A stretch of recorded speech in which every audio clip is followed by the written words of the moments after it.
I'm not going to keep you for too long. We want to talk about that assist there for the equalizer in the first half.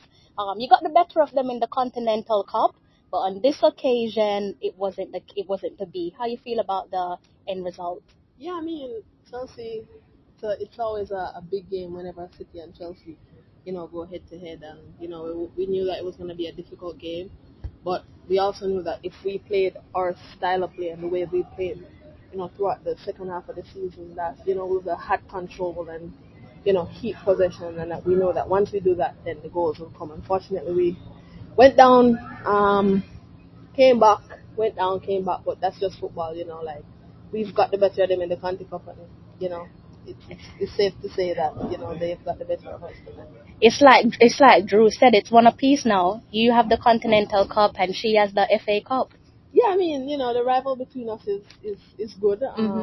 Before the game we're against each other, but at the end of the day we're teammates also. So yeah, that's just football, and credit to Chelsea. They've stuck with their game plan and pushed to the final whistle, and they were victorious at the end of the day. I've seen your career go from strength to strength. If we look back, you've gone from playing on the streets of Jamaica to playing at the home of football in front of over 49,000 spectators. How you feel about that? I was talking to my agent earlier, and I was telling him I think that this is the biggest crowd I've played in front of, and for me, I try to embrace that moment because it's an experience, and that's what you want to play in as footballers, and hopefully the women's game can get better and more people can come out. So it's great. Absolutely. First season, one trophy in the bag. How do you rate your introduction to top flight football in England?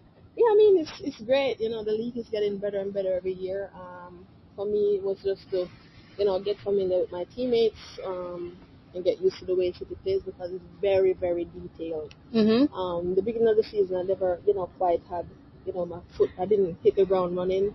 Solely because of the injuries and players were dropping out, so we weren't, the synergy wasn't like there chemistry-wise on the pitch. Yeah, so second half of the season, the girls came back and we hit the ground running and we're flying. So hopefully we can continue this upward trajectory, right? Coach, I think it was a surprise today. We were all watching as Reggae Girlz fans saying, are we going to see? We were a bit greedy, if I'm being honest with you. We wanted you and Drew to start. We know this was the final dance for Drew. And Coach went and put you right in the starting 11. What does that say about your mental toughness and your character? Because when you first came to City, a lot of us as the Reggae Girlz fans, we were frustrated because we couldn't see you start week in, week out. Yeah, I mean, for me, it's about patience. Like I said, the way we play is very, very detailed, and in the beginning I didn't quite understand it. But the more the girls came in, come back from injury, we managed to, get training sessions and games in, and eventually I started to understand, and I know like physically I have that capability, but to understand the game as well, to match my physical was the unbalance. So like I said, towards the end of the season, I've spoke with the coach quite a few times. He shared his opinion, and I tried to work on it on the pitch, and it's proven to work now. Amazing. Factually speaking, this is two of the heavyweights where women's football is concerned, not just in England, but globally. Is this the perfect test for the all-important games in July?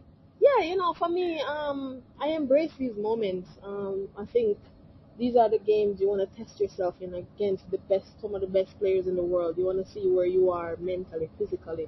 Once you can see yourself matching up and competing, against that, that okay, then I'm not far off. It's just to keep working on the pitch and keep pushing forward. So the Reggae Girlz fans can go and book their ticket because we're gonna see you in July, right?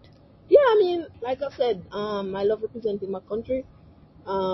It's a pride and joy when I put that jersey on and the crest and everything. I try to give my all when I play for Jamaica, and nothing will change this July. We'll come together as a group, grind and work extremely hard to put smiles back on the Jamaican faces again. Best of luck in July, and I know a lot of people are framing it as the group of death, but I do believe that you can do 2 successive World Cup qualification on the track. Yeah, like it's the most important thing is belief, and we've always believed in ourselves and in our capabilities. The group it's gotten better from the last World Cup. But it will just come down to preparation and having, trainings and practice games to see where we are physically and mentally, because some of those games will bring out the mental toughness in players. So I think once we, have that quality preparation going forward, I don't see why we can't get through that group. Amazing. Thank you, Bunny. Thank you.